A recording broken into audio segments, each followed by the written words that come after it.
Everyone. Our topic for today is pleural effusion, and this is brought to us by LabHeart Network. Let's zoom into our presentation. The first question is, what is pleural effusion? Pleural effusion is an abnormal collection of fluid in the pleural space, resulting from either there is excess production of fluid by cells in the pleural space, or there is decreased drainage of fluid from the pleural space, or there's an increased drainage of fluid into the pleural space. So any of these mechanisms can lead to pleural effusion. Under normal circumstances, a thin layer of fluid lies between the visceral and the parietal pleura, and hence a pleural effusion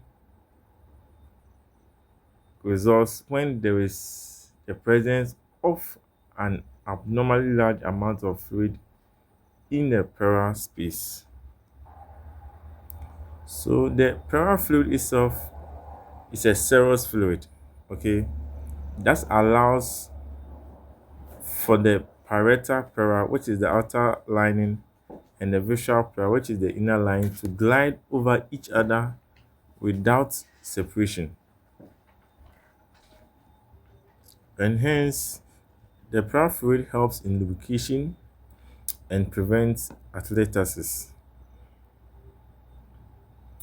In Western countries, the most common cause of pleural effusion is congestive cardiac failure, followed by malignancy and pneumonia.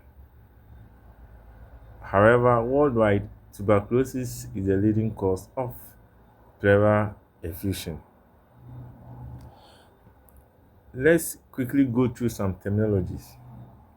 When you talk of pleuritis, or other people may say pleurisy, denotes inflammation of the pleura and can occur with or without significant exudation of fluid into the pleural space.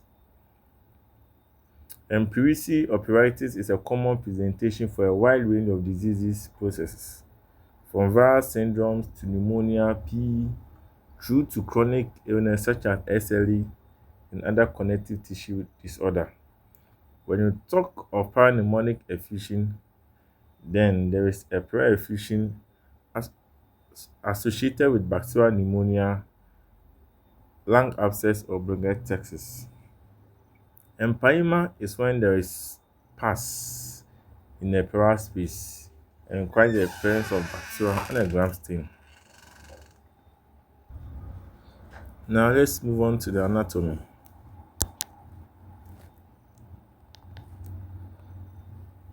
So in relation to the anatomy of the pleural cavity, the pleural cavity is a potential space between the parietal and the visceral pleura, and the parietal pleura lines the inner chest wall of the thoracic cavity, whereas the visceral pleura tightly envelopes or covers both lungs completely, and it meets the parietal pleura at the hilar root of the lungs, and it is lined by mesothelial cells on either side. So averagely, about 5 to 15 mils of pleural fluid exist in the pleural cavity. And remember, it's a serous fluid with a calculated volume of about 0.13 mils per kg. Now let's move on to pleural fluid formation. So how is pleural fluid formed? Under normal circumstances, pleural fluid is produced from systemic capillaries at the parietal pleural surface and absorbed into the pulmonary capillaries at the visceral pleural surface. And lymphatics are responsible for removal of the pleural fluid. Remember that the movement of fluid across the pleural surfaces is governed by the Starling's law. And the biggest influence is the difference in the hydrostatic pressure between the systemic and pulmonary circulation.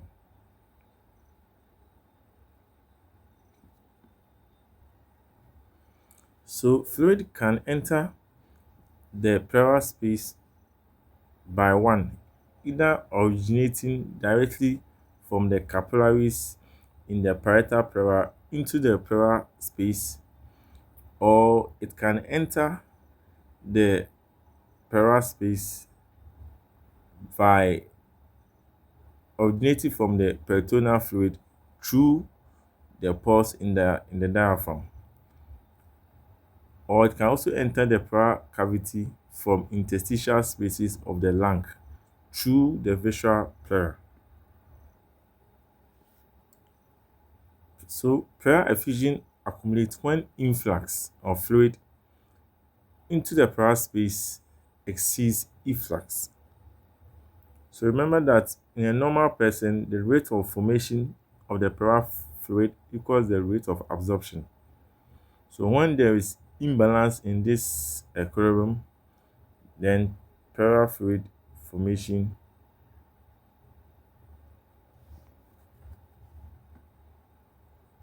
then pleural effusion occurs. Let's move on to the mechanisms that underlies pleural effusion formation. So there are several of them. Notably among them is when there is increase in permeability of the pleural membrane, as in case of malignancy, P and inflammation. The other mechanism includes when there is decrease in intravascular oncotic pressure in the case of nephrotic syndrome and cirrhosis. The other mechanism is when there is increased capillary hydrostatic pressure in the case of heart failure, superior vena cava obstruction. The other one includes when there is a reduction of pressure in the pleural space in the case of trapped lung. Also, when there is decreased lymphatic drainage or lymphatic vessel blockage in the case of malignancy, thoracic duct obstruction or rupture, or movement of fluid from pulmonary edema across the visceral pleura. So next question, what is the composition of the pleural fluid? So for us to better understand the composition of the pleural fluid, let's compare it to that of serum. So for a healthy individual, the pleural fluid has a lower level of LDH as compared to serum, and lower levels of sodium as compared to serum, and a higher level of bicarbonate and higher level of pH as compared to serum, with the similar levels of glucose, and the proteins of pleural fluid is pegged around 1 to 2 grams per dl. Remember, these parameters will change when disease processes affect the lungs or vascular tissue, causing activation of immune response. So what are the types of pleural effusion? Okay, so we will end the part 1 of this our discussion today. Then the next time we will continue with the part 2. And the part 2 we will continue from the types of pleural effusion to our management. Thank you and see you another time.